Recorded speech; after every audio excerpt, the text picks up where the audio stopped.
Patriots Pulse. I'm your host, John Saranitas. And as always, I'm joined by my partner, WEEI's John Lyons. Patriots get shellacked in their preseason finale 42 to 10 at the hands of the New York Giants. And John, look, there's not much to talk about with this one. I mean, it was what it was. It was a meaningless third preseason game. Clearly, the Patriots treated it as such. They played a handful of potential starters. Peppers played, Strange played, Keon White, oddly enough, played. A couple of other guys played, but for the most part, none of the starters played. This was more about evaluating the second string, third string, and fourth string. I don't know if there's much there to evaluate for Mike Vrabel and the staff. I don't think there's a lot of meat on the bone there. But nonetheless, I found myself saying in the start of the fourth quarter, we need a running clock here because this was really, really difficult to watch in the second half. Patriots played about as bad as they could play, but I mean, what the hell do we expect? They were playing their 2s, 3s, and 4s. I didn't think that they were going to have an impressive outing here. What were your initial impressions on tonight's debacle? If there's one word, John, tonight, honestly, it was energy. I mean, the Giants had so much more energy, intensity, focus. I mean, and the broadcast talked about their sideline getting excited and all that.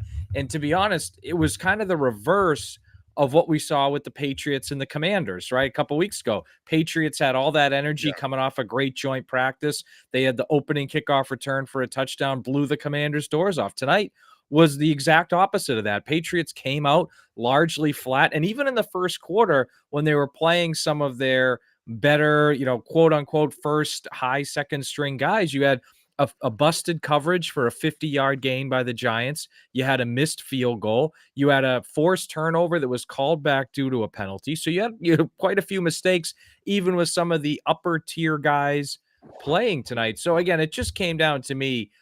The Giants had so much more energy, so much more focus, so much more intensity, and that's why you got 42 to 10. And you're right, it's a lot of younger guys, second string, third, fourth string guys out there, maybe plenty of guys that won't even be on this roster come Wednesday. And I don't say that to be callous. It's just the way the cut downs work.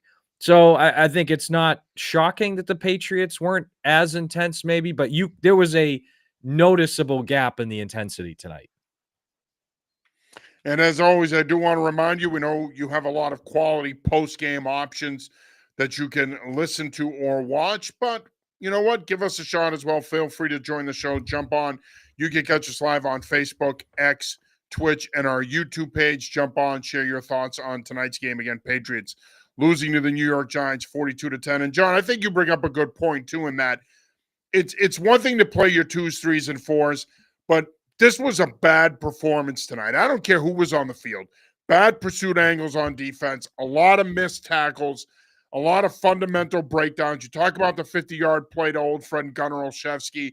You have the I think it was a 41-yard touchdown catch in the second half by Ward on that the was screen. brutal. He was That might have been the worst play of the night. Yeah, I agree. You rarely see a halfback on a screenplay go untouched for a long touchdown like that. I mean, they took awful angles. I'm sorry guys weren't getting off blocks. It wasn't just to add to, and one thing, one of the guys who I thought took a really bad angle on that play and potentially set up the touchdown was Kyle Duggar, who is trying to fight for a roster. So you hit the nail on the head. Bad angles, all that. Yeah, I didn't think it was a very good night for him fighting for a roster spot either. No, I agree with you, and I think that would be my frustration if I were Mike Vrabel. You know that you run the risk of getting your doors blown off tonight because of who you're playing, and no disrespect to those guys. Like you said, though, come Wednesday, a lot of those guys are going to be looking for work. But at the end of the day, if you're fighting for your career and you know you need to make a favorable impression, especially on defense, you're not making a favorable impression if you're running around like your ass is on fire or like you're a chicken with your head cut off. You've got to play fundamentally good football. You got to take good angles. You got to make plays. Not enough guys made plays in this game tonight. When we talk about the depth guys, and that's a problem for them in their future, they did not leave a lasting impression with Mike Vrabel and this coaching staff. Yeah, and I found it interesting too. Parker Romo didn't kick at all tonight. Borregales had one make field goal. He had the miss as well. So that kicking competition is in a I don't want to call it a weird place, but it's like, I mean, they draft Borregales. You and I talked about it. We're like, all right, can they stop? He has not been Not good, by the to way. me, to draft him where they to draft him after drafting what, 3rd kicker this decade they've drafted. We just talked at the all you and I talked about at the draft is, "Okay, just let him be the guy and don't draft anymore."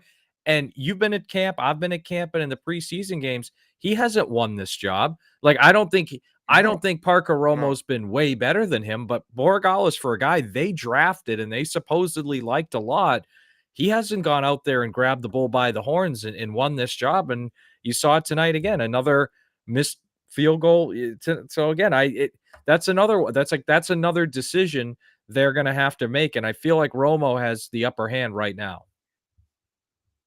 No, I agree with you, and I was surprised as well not to see Parker Romo. You thought if it's a kicking competition, it's been won all of camp. You would have thought that he would have gotten an opportunity to kick tonight.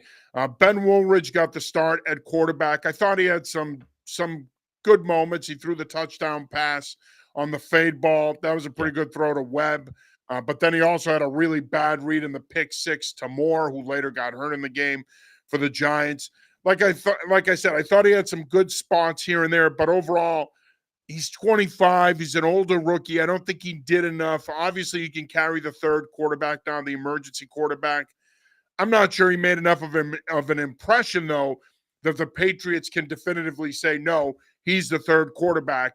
Look, this has been something that's come up, especially in the last couple weeks. Should the Patriots be in the quarterback market? I ask you, John Lyons, should they be in the quarterback market after what we've seen from Josh Dobbs and Ben Can Woolridge they take tonight? Jameis Winston home with them after this game? I mean, is their back? I Yeah, mean, no really, it's kidding. funny. The Giants are carrying 4 quarterbacks, and their backup situation is a lot better with Jackson Dart and Jameis Winston than what the Patriots have. I mean, we saw it with Josh Dobbs. There was a noticeable gap between him and Drake May. Even some of those, you remember those misses to Kyle Williams in that Washington game, right? And then again, Woldridge, it was like in the Washington game, he had a bad first drive, and then he got better as the game went on. And then tonight, he had a bad first drive. Then he had that real I thought the touchdown drive was a really nice drive. He had the nice out route throw to Webb, then the nice touchdown throw to Webb as well. But then after that, I thought he was just kind of largely just out there. He wasn't really making any plays. And that pick six, I don't know if Jaheim Bell ran the wrong route or Wooldridge read it wrong and had the because it looked like Bell was about to break outside and Wooldridge threw it as though he thought Bell was going to turn and sit in the spot. So one of those guys had the wrong play. And it's so either way, not a good look. So yeah, I mean, to me, it feels like a roster that's going to carry 2 quarterbacks. And I don't know if there's an option out there right now better than Dobbs, but I think it would behoove the Patriots to look into it. I agree. Although the one thing I will say on Dobbs' behalf is at least he's a proven backup.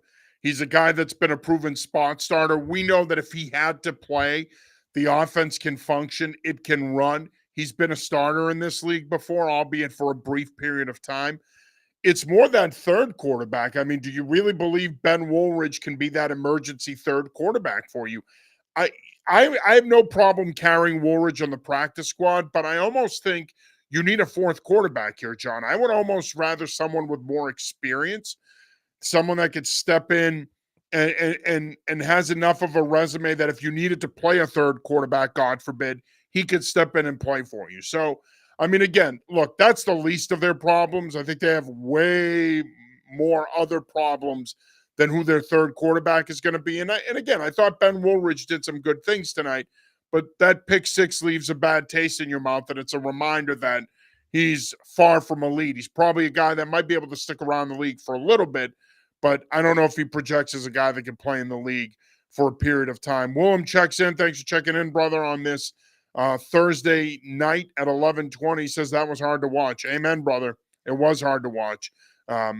And games like that are tough, right? Because unfortunately, you got Red Sox, Yankees on tonight. You start clicking over to that. You start checking that score. You start saying to yourself, should I be watching that? That made it tough as well. Now, obviously, of course, they're going to cut the roster down to 53 on Wednesday. A lot of decisions to be made. A lot of guys on the bubble with this team, John. And I want to start there when we start to project on what this roster could look like. And I don't necessarily want to sit here and do a 53-man roster prediction here tonight, but I do want to talk about some guys that could potentially be on the outside looking in. We talked about Kyle Duggar. Certainly he's in that boat. Anthony Jennings, potentially in that boat. Cole Strange, potentially in that boat. Kendrick Bourne, potentially in that boat. Two-part question here for you. One, do you see the Patriots making a couple of deals here to move some of these veterans? And two, do you think that they would just flat out cut these guys if they can't move them? Some of the bubble guys that I just First mentioned. answer, yes, and second answer, at least some of them, right? Like I think it's funny. I could see that. Like I bet you, if a team offered them a real deal for Duggar, they would take it. Same with Jennings, and I mean Kendrick Bourne's been hurt, but like if San Francisco said, "Hey, he played here before. We have wide receiver needs. We'll give you a seventh round pick," I think they would take it. I just don't see a lot of teams wanting to try. I mean, remember, Duggar and Jennings just signed extensions here a year ago. They're making a decent amount of money. I think teams will just wait around to see if those guys get cut. And you look at this safety room. I mean, I noticed tonight, like Woodson started alongside Peppers, and I think they did that to get those two guys some more experience together because they haven't been in together really in the preseason. They've obviously practiced together, but I I think it's Peppers, it's Woodson, it's Hawkins, and those guys are clearly the three safeties. So then it comes down to, do they believe in the upside of Del Pettis over Kyle Duggar, or a situation like that? Do they want to carry the three safeties but carry an extra corner and have some more versatility? That, like, it's going to come down to really what they want to do positionally, but like at best, Duggar's their fourth safety, and I think you could make the case that maybe they'll like the upside and it just, throwing a name, a guy like a Del Pettis instead of a Duggar. And we talked about this after the Minnesota game. Do they try to move Duggar to linebacker like they did with Adrian Phillips? Well, I feel like you would have seen that tonight if that's something they really wanted to do, and they would have practiced. I mean, is that? I don't think that's something you wait until after cutdown day to start trying out with him. So I don't know. I feel like his place isn't that secure on the roster, and I like Jennings a lot, but I don't know if Jennings is that secure either. And I think Jennings will be easier to trade. Obviously, he's not getting paid as much as Duggar. Duggar, I believe, is going to be owed $32 million. That's a Yeah, big chunk and of Jennings change. And I played don't well think he's a last good year. enough Duggar player. didn't, and I know Yeah, the injury is a Duggar did factor, not. but like, No. Yeah. And I think that's a big part of it. Duggar didn't. And I think that to a degree that has resonated with teams. They remember that.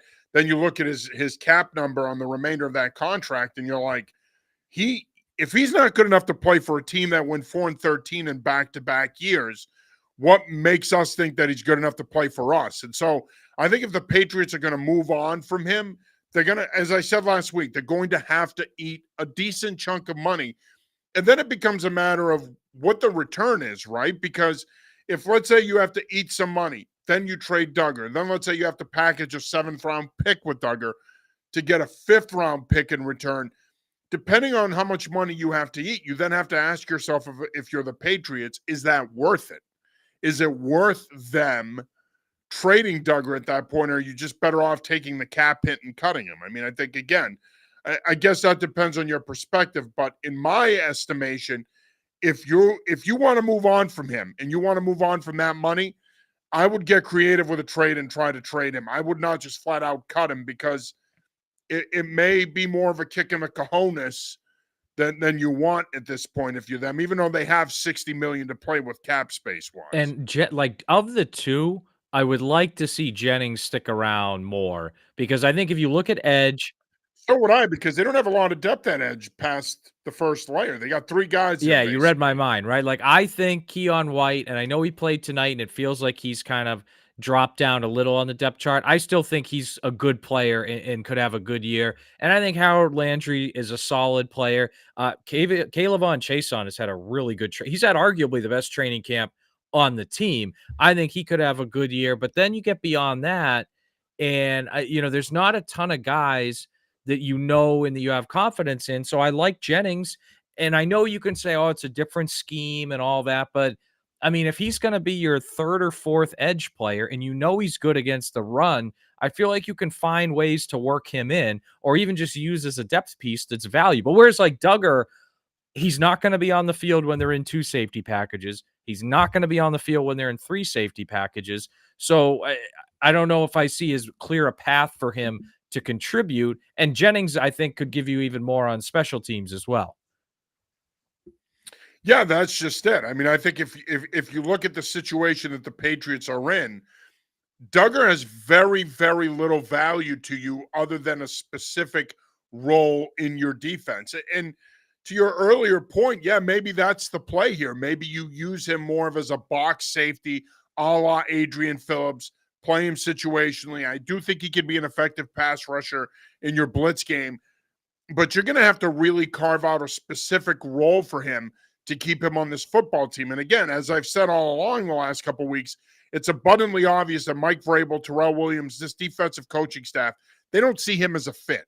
And so I think ultimately now it becomes a matter of if he's not a schematical fit and he's 4th or 5th on the depth chart and there are guys in front of him that are going to play the majority of those snaps, again, the logical move would be to trade him. But I think that between that contract, the injuries, and the lack of production, you'll be hard pressed to move him. I think ultimately, John, they may have to make that difficult decision and cut him. What do you do with Cole Strange? Because here's a guy who was their starting left guard during the spring, started training camp as their starting left guard for about 3 weeks. He's another guy that's faded here. Is he a guy that's truly on the bubble? Could you see them moving on Yeah, from I think him? it's really possible. And to that point, I thought Jared Wilson had a bounce back performance tonight and played pretty well, albeit just a couple series or so. But I thought he played, better than what we saw of him maybe in those Vikings joint practices and in that preseason game. And I think Will Campbell's obviously your starting day one left tackle. I think Wilson still has a real chance to be that left guard. And I think it's going to be Bradbury at Yeah, center. I think so Yeah, and too. they've already shown Ben Brown is their top rotational inside guy. Like he's played at left guard, he's played at center, he started at guard in the preseason game against Minnesota. So he's their top guard. And then at right guard, it's on Onwenu clearly. And then I don't know behind on Onwenu really what they like there. Like that's the issue, right? Is they have so little depth. Because even like I'm sitting here looking at their tackle situation and like Vidarian Lowe and Demontre Jacobs, I even his backups, I don't have a ton of confidence in, but that's really all they have. And you look at the interior, I mean, I don't know. Is Caden Wallace showed me more than Cole Strange? Like, I don't know. Not Like, I really, think no. the upside is higher with Caden Wallace and some of the physical tool, but he hasn't shown me more. And same thing with Layden Robinson, right? He hasn't done anything all training camp. So that's the issue. Like Cole's Another guy that legitimately now, if you look at this realistically, they're probably going to cut him and put him on the Yeah, so, practice like, squad. I look at, like, their starting O-line to me is gonna be Campbell, Wilson, Bradbury, Moses, and Onwenu, right? And then I think after that, like, it's Ben Brown and Marcus Bryant are your 6 and 7. So then it comes down Yeah. to And then who's your eighth is guy? the Yeah. 8th guy Cole Strange or Caden Wallace or, I guess Or you have to Vederian add Lowe. Vidarian Lowe Right. there, and he's 8. So, I mean, how many are they gonna keep too? Are they gonna keep 9? Are they gonna keep 10? Like, are you gonna spend 20% of your roster on an O-line that might be in the 20s anyway? I don't like it's a really Yeah. again, they're as you and I have talked about, they're in a better spot now than they were last year with their O-line. They are still not in a good spot with their O-line, and they got a ways to go. And I think again, I'm not going to be surprised, John, if we're here on Wednesday and Cole Strange is not a member of the Patriots anymore. I'm not either. And they've got some legitimate question marks there in regards to what they do with that 7th and 8th spot. I mean, I'm not sure they anticipated Marcus Bryant being as good as he's been. I think that their hope probably was that they could have snuck him onto the practice squad. But you know what? It's a good thing He's that been he's been better as than good as he's Jacobs. been because Right? yeah, he's been better than Jacobs. And look, Trey Jacobs is a nice guy. He was not very good last year, and I was surprised that they re-signed him. It didn't surprise me that they re-signed Ben Brown. It did surprise me with Jacobs. So he's another guy that's going to be on the bubble. Vidarian Lowe started the majority of last season at left tackle for him. He's on the bubble, although I'm still inclined to think he hasn't had a good camp. But the one thing with him is he can play left tackle, he can play right tackle, he's athletic. I wouldn't cut Vidarian Lowe. I think Vidarian Lowe has some value, but it's going to come down to Cole Strange. And what they see with him. Now, the thing with Strange is he can play guard, he can play some center. I think in a pinch, he could probably play some tackle for you.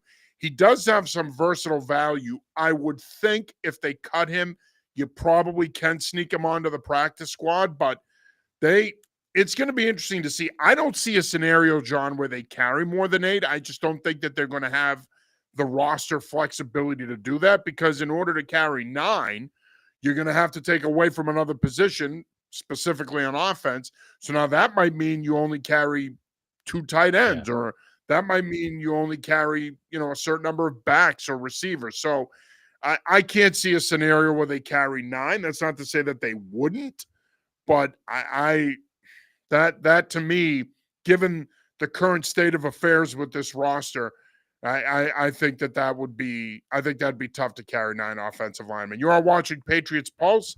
I'm your host, John Saranitas. As always, I'm joined by my partner, WEI's John Lyons. Giants beat the Patriots in the preseason finale tonight, 42-10 at MetLife Stadium. It was uglier than the score indicated. It really wasn't much of a game. If I don't know what I would call that. I don't even think I'd call it a game. It was bad. Nonetheless, it's over. It's behind us. As we mentioned, cutdown day is on Wednesday. Patriots have a lot of big decisions to make. One decision that was made for them today, John, was Jalen Polk put on IR. He's out for the rest of the season with a shoulder injury. Were you surprised by So that? the injury had been there. I wasn't shocked they went the IR route. I thought they might, and don't be shocked. I mean, that maybe that's on the table for Kendrick Bourne as well. I mean, this guy's been out since that in-stadium practice with the mysterious injury. And look, the Polk going on IR eh, saved his roster spot, I think. I mean, because really, to me, Yeah, he was going to get yeah, cut. And I know technically he's not on the roster, but if he doesn't go on IR, I don't. I think he gets cut this week because again, you look at yeah. that receipt. It gives him another shot. And I think it's good for them, too, because it gives them another look at him next Yeah, in a year, full obviously. year in McDaniel's system, fully healthy, maybe he can show something next year. Because you just look at that receiver group. I mean, the top 5 were solidified kind of a while back, and it came down to that 6th spot. And I think Efton Chisholm has secured that 6th spot. And to kind of our previous conversation, well, if you're going to keep 8 or 9 O linemen, you can't keep 7 receivers, right? You can't, so you can only keep 6. So then that eliminates a guy like Polk. And I just think, when it came down to Polk, Baker, and Bourne, and I love Kendrick Bourne. Yeah, really enjoyed watching him, but none of those 3 guys showed enough this summer to be worthy of a 7th receiver spot on this roster. No, I agree. And I would think that Javon Baker's in trouble. I mean, he tried to be, he's had a decent camp. He played special teams. He's trying to do whatever he can to make this team. But I would think he's in trouble. Again, looking at the situation with the offensive line, and knowing that there is a possibility you might have to carry a 9th offensive lineman, knowing that, I mean, I think Javon Baker's in trouble. I would be surprised if he Yeah, made and you this look team. at so like what can he do besides receiver? Like return kicks is one of them. Well, Gibson and Henderson are going to be their top 2 kick returners, and if they keep Chisholm, they're going to probably put him back there as well. I mean, who knows? Maybe they'll want one of their defensive backs, maybe even Craig Woodson to return some kicks. Like we'll see what they want to do there. But so then it's like, all right, and then he's been pretty good. I feel like as a gunner on the punt team, but like Matthew Slater got a roster spot with that, and he's a Hall of Fame level gunner. I don't know if you have the room on this roster to have a spot for a guy who's primarily going to be a gunner on the punt. And I'm not saying it's not valuable. I just think it's where they're at with the roster, and it's I just don't know if that spot's there. Yeah, and look, you didn't draft him with the No. intention for him to end up a gunner on your special teams. The whole reason you drafted him last year was because he was a prototypical X with size, strong hands, high catch radius. You drafted him to be a potential big play receiver, not be a gunner on special teams. And quite frankly, you're not going to carry him as a 7th receiver for that reason. I mean, if you carry him as a 7th receiver, you're carrying him because you see potential. But I will say this: in the case of Baker, he'll get through waivers and end up on the practice squad. I don't see anybody picking him up. Yeah, I think that's fair. I mean, unless somebody just watched his UCF film and fell in love. But it's you and I talked about this when he was drafted. The thing with Baker all along has been consistency and professionalism. And we talked about it when he got drafted and how he didn't work out at Alabama. And then he went to UCF and he had some great moments, but then he had issues with drops. And then he came here and he had trouble getting on the field. And then there was, effort questions and all this and that. So, I mean, that's been the biggest thing for him is consistency and professionalism. And if you're this coaching staff and you look at a group that, you have guys like Demario Douglas and a guy in Kayshon Boutte, who we had those questions about, and I think has answered a lot of them positively this summer. I just, again, I don't see Baker is not more worthy than any of those other guys. I do want to play a quick game here. Obviously, we're far enough detached now from the Bill Belichick era. We know how poorly he drafted his last 4 or 5 years here, and it's clearly affected this franchise. I mean, Yeah, that they are 2022 where they draft are. should be in their prime right now, and we're talking about Cole Yeah, Strange being on the yeah, bubble, and then after him, the only other yeah, one left would be Marcus Jones. yeah. So we know how poorly he drafted. But real quick, I want to look at the last year's draft class, that Yeah. 2024 draft class. Just want to go through it real quick, and I just want to get your take on if these guys are legitimately going to make this team. So obviously, we're not going to talk about Drake May. Jalen Polk, we don't really need to talk about him. We just did. Plus, he's on IR, so he's done for the year. Caden Wallace, yes or no? Does he I make the think, team? yeah, over Strange. Okay. Layden Robinson, yes or no? Does he make the team? His downfall is Yeah, incredible, in my opinion. I cannot believe how far he's fallen out of favor here in and one I'd year. say the same thing, different draft, but City, so huge downfall, both those guys. Yeah. I I don't see Layden Yeah, Robinson I making don't this either. team. I mean, he's literally done nothing in training camp of note, and he hasn't gotten the reps to pop. So I'd be surprised if he makes this team. And we're talking about a guy who started a handful of games for them last year, and now you're looking at a guy who's probably going to be playing somewhere else this season. Javon Baker, I think we both agree, No, doesn't make this team like we just said. I agree. Marcelo Style done for the year, so he doesn't count. Joe Milton, he's in Dallas sucking ass. So he doesn't count. Jaheim Bell, does he make this team? Yes or no? I don't think so, as a 3rd tight end. Like, I think it's probably Westover. It's probably Henry, Hooper, and Yeah, Westover. I mean, and Jaheim yeah. Bell's Westover primarily because he can play yeah, fullback Jaheim for you. Bell's super athletic, but I mean, he had 1 catch all of last year. I don't know what he's really shown me to be worthy of that. Yeah. Yeah, no, I don't see it either. So my point in bringing that up is that looks like another class. Again, in the end, that class will be judged by Drake May and what happens with him. With all due respect to the rest of these guys, no Patriots fan is going to give a crap about them. That class is ultimately going to be judged by May and what he becomes down the road. May aside, this looks like another draft class that they're not going to get Yeah, anything and you out of. just go back. I mean, when was the last time? I mean, I like Christian Gonzalez and Keon White. I think those are 2 quality starters. I think beyond that, the last time they got multiple quality starters in a draft was 2016. Like, I mean, really, that's how far back we're Yeah, going. it's 9 Yeah, years I mean, ago. I guess you Yeah, could say for a yeah. time, Duggars and Jennings in that 2020 draft, excuse me, were both quality starters. But on the 2025 Patriots, yeah, I mean, it's been a while, and part of it too, like in 2022, were they drafting guys for that Patricia offense, and then they didn't fit because Patricia shouldn't have been the OC, but also then when they went to O'Brien, and you wonder like Caden Wallace, Layden Robinson, were they drafting them for the Van Pelt offense, and they don't really fit the McDaniels? I mean, I don't fully buy that, but I think it's a factor maybe No, I don't in either. it. So Yeah. I don't know, but yeah, no, it doesn't look like the one. Now, I will say this though. I will say this. I think in the case of Layden Robinson, he's probably going to be another guy though Yeah, that they can get practice on the squad. practice squad. And Wallace too. I mean, in the end, if they make the decision that they want to hold on to Cole Strange, I don't see any scenario where you can't get Caden Wallace on the practice squad. I'm sure they'll be able to. But the bottom line is again, excluding Drake May, early impression here is that 2024 draft class is going to be another bad draft class for them. And you wonder from a dynamic standpoint, what does it say about Elliott Wolf? That this was his team last year. Yes, Gerard Mayo was the head coach. Obviously, Wolf outlasted him. Mayo's gone, Vrabel's here, but This was his draft. This was his first draft as being the man in charge. It has not been good so far. And based on what we could potentially see on Wednesday, this could be another bad draft class for an organization that's had a lot of them the last Yeah, 10 and you go years. back to just like 20 I mentioned like getting multiple quality starters in a draft. Like they went a long time where they didn't. And then Belichick's last draft class, you got Gonzalez, White, Demario Douglas, and if you want to throw Kayshon Boutte in there, that might be 3 to 4 quality starters. And then the first draft of Elliott Wolf after, you get the most important one, which is May, but only one. I think if this 2025 draft turns, and I think it will be good, but if it turns out not to be, then we're going to be talking about Ryan Cowden as the GM of the Patriots and not Elliott Wolf. I think that's what you're going to see. And I think it's really going to come down to they're going to give Wolf one more draft in 26.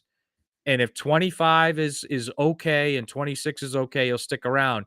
But if 25 is not good, or even if 25 is good, but 26 isn't, it's going to be Ryan Cowden and Mike Vrabel running the personnel department.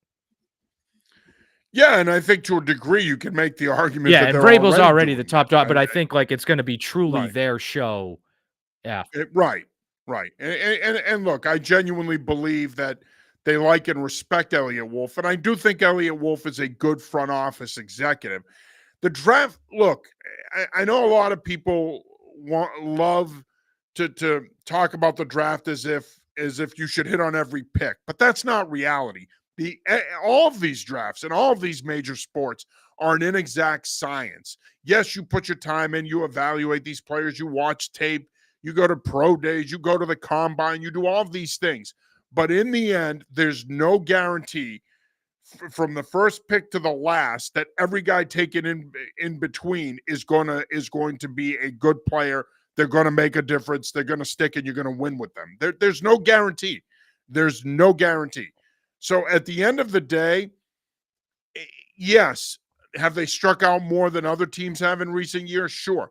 But you also bring up a good point, John. That 2023 draft class might be Belichick's best draft class since 2016. So, again, that just goes to show you that as bad as he was in recent years, that class may have, to a degree, salvaged his yeah, reputation. and obviously a remit because Gonzo I think is an All Pro, and I like Keon White, but we don't know. Demario Douglas is a legit starter, and the jury's out on Kayshawn. But so even that right now, it's only Gonzalez and Douglas that we know are quality starters. The other two guys I think have the potential for that. But you and I have talked about this. If they're going to get out of this and they're going to rebuild this, that's going to be the main component. Is the draft. It's going to be Drake May being good and Christian Gonzalez being good and Keon White and Will Campbell and Travion Henderson being good players. Like that's what it's going to be because you can spend and on Carlton Davis and Milton Williams. And look, I love those signings, especially Carlton Davis.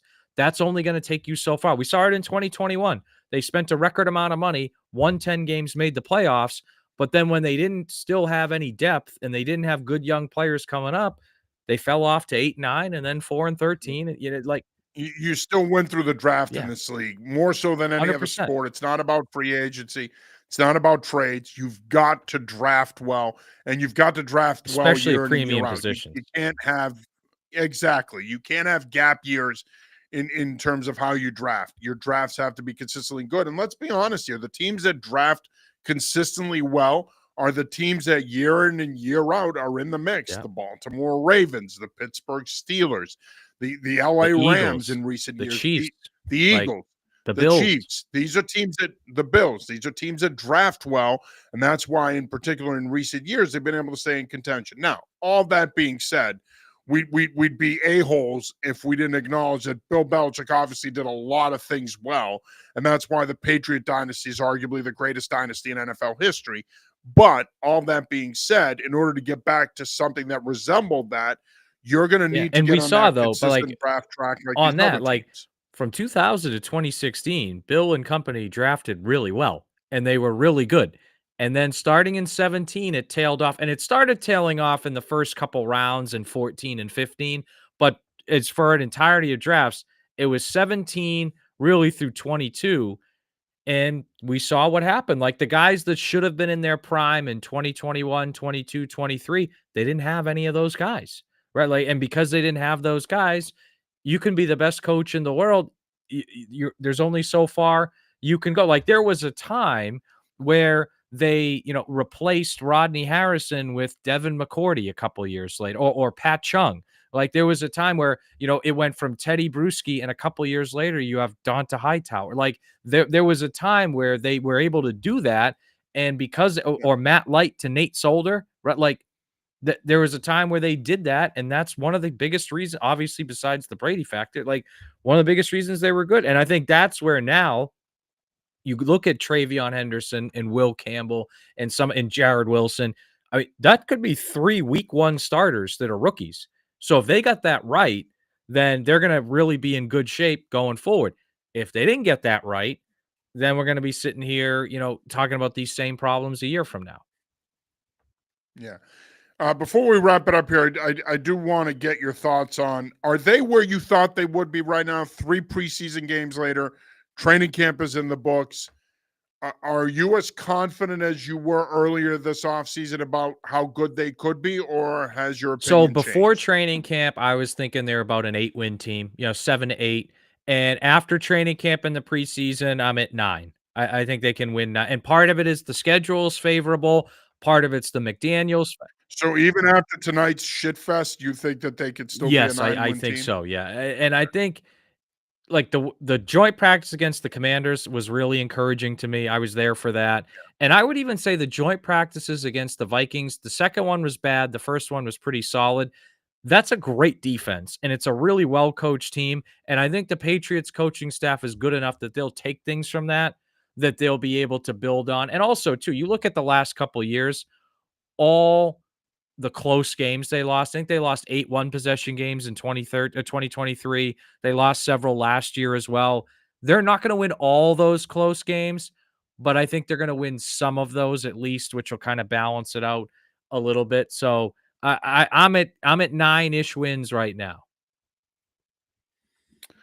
Yeah, I'm gonna stay where I've been pretty consistently throughout this offseason, and that's in that 7 to 9 win window. I still think that at best they're a 7 and 10. At worst, rather, I should say they're a 7 and 10 team.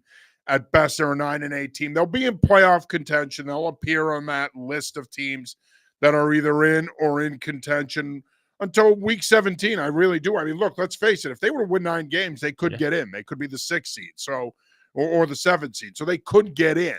So realistically speaking, if you finish the year at 9 wins, you might find yourself in the playoffs. But look, depth is a problem at all levels of football.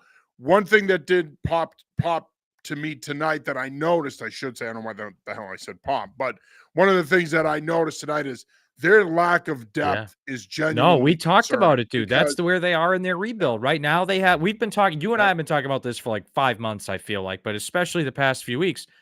They have quality starters at a lot of positions, but it's like you get beyond Hunter Henry at tight end and you don't feel good, right? Or you get beyond, the top couple safeties and you don't feel great there. You get beyond Spillane at linebacker and you don't feel good. Like, that's where the issue is for them right now. yeah. Willem joins us again. He says it was close at the half. Yeah, it was a real Yeah. barn burner at the half. He then says was Brendan Cooks good when he played on the Pats at 20 Yeah. He had was Brendan 1,000 Cooks yards good receiving that year. He was when he pretty good. played on the Pats in 2017? Yeah. He did. He did. I mean, I think a lot of people remember him getting whacked in the Super Bowl Yeah. and knocked out of the game, but he actually had a really good Yeah. year for them. So yeah, to answer your question, he was good for them. Willem then continues with wild card would be good. Yeah, I think we all agree. Listen, hey, if this team went 9 and 8 and ended up getting, let's say, the 7th seed and making the playoffs as a wild card, that would be a huge improvement from what we've seen the last 2 years, where they went 4 and 13 and were really non-competitive both years. Belichick's last year, and of course Mayo's one and only year here. But yeah, John, I agree with you. I think they do fall in that 7 to 9 win range. And let's not forget, even if you go 7 and 10 with this team, that's still a 3 game improvement. If you were to go 8 and 9, that's a 4 game improvement. We have to be realistic here about where this franchise is right now. A 3 to 4 game improvement over what we've seen the last 2 years, that's pretty damn good in my Yeah, I mean, opinion. if you win 8 games, that would equal your win total from the last 2 years combined. Like, Yeah. again, so I know everyone wants them to win 11 or 12 games, and we're used to them being good every year, and I would love that, but I think if you're realistic, 8 wins would be a big step forward. Not what you want the end goal to be, but it would be a good step forward. And of course, I'd be remiss if I didn't ask you about Drake May. Everybody, of course, is quarterback coaching this week. His mechanics are off, they're flawed. He's reverting back to some of the tendencies we saw in North Carolina. Your thoughts on Drake May? Are you going to jump on the mechanics bandwagon and start critiquing his Yeah, look, I think mechanics? he's had a really good summer on the whole. And I think the biggest thing with him is limiting turnovers. You and I have talked about it. I think another thing, especially with McDaniels, is I feel like at North Carolina, it was a lot of first read, second read, get the ball out. Maybe you'd get to the third read, but it was like first, second, get the ball out. And last year in Van Pelt's offense, they might have had 4 or 5 reads, but he was under pressure so much. He was going 1 to 2 and then under pressure. So for him to actually read the whole field, I want to see more and more of that as we go forward. I thought again he missed the Kyle Williams deep touchdown open against the Vikings.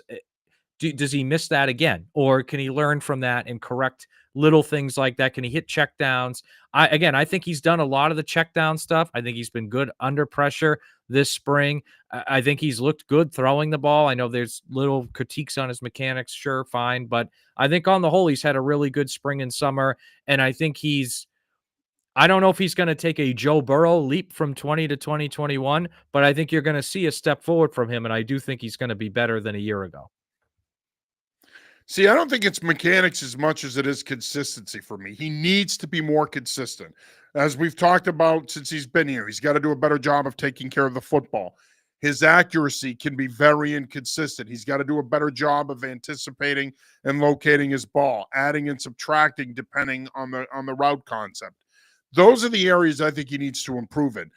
When you start talking about mechanics, that now you're talking about the physical part of it, the way he loads the football, his delivery, his footwork, those things. Now, we could get into that part of it and we could start to question his footwork and we could start to say, all right, is he a little antsy in the pocket? Is he not patient enough in the pocket? Is he giving up on his third and fourth read too soon? Is he not taking his check down enough? You can do an entire show on that.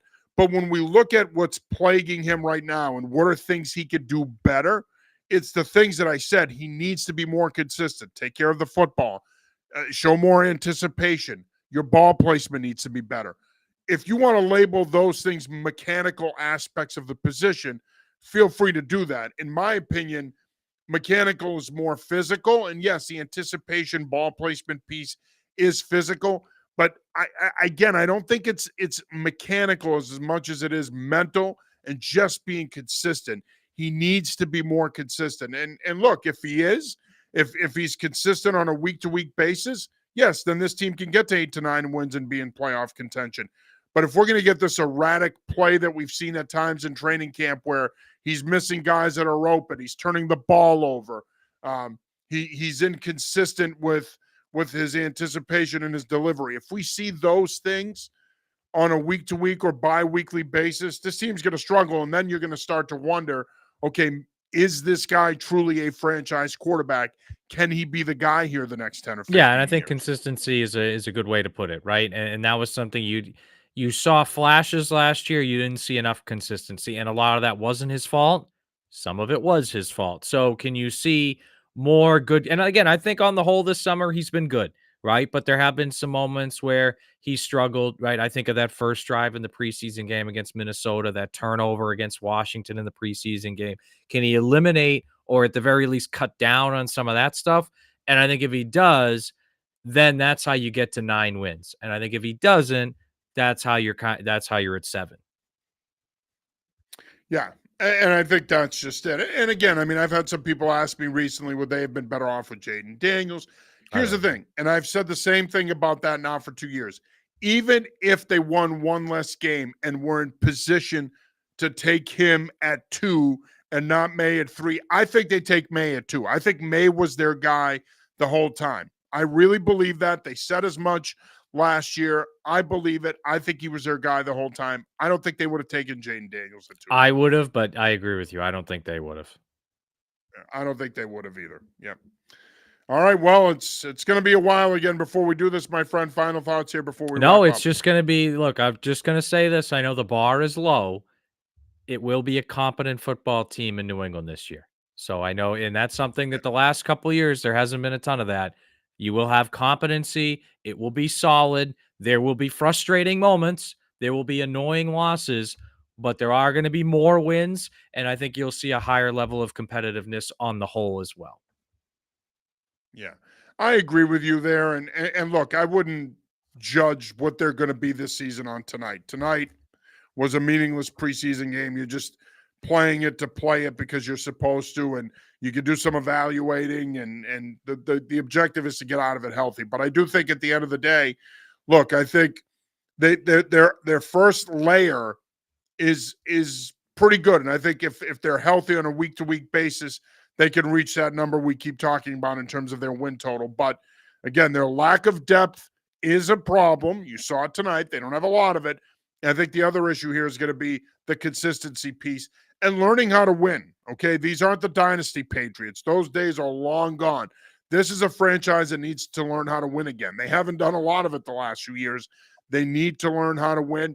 That's going to be part of this process, is them establishing a culture where winning is the expectation and they're competitive on a week-to-week basis and they're winning games and getting into playoff contention. I think that's part of it too. I don't think we're talking about that enough, John, where this team needs to learn how to win. That's going to be a big part of it here in year one for Mike Vrabel. These guys have to get back to a place where they expect to win and know they can win on a week-to-week basis. All right, that'll do it for this week's episode of Patriots Pulse. We will be back with you again after the opening game of the season, the home opener, September 7th against the Las Vegas Raiders at Gillette Stadium. We'll be back with you with the Patriots Pulse post-game show. For John Lyons, I'm John Serenitas. Until then, be happy, be safe, and as always, make sure you're following along for all your Patriots needs. Peace.